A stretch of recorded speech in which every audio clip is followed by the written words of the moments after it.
Mikäli mä nyt oon oikein ymmärtänyt, niin tämä Uniper-kuviohan kuvastaa just tätä suomalaisten EU-touhua tuolla johtotasolla.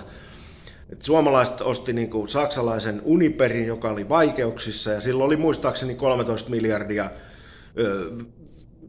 maksettavaa ja muuta. Ja suomalaiset maksoi siitä, maksoi nämä velat ja tappiot sun muut.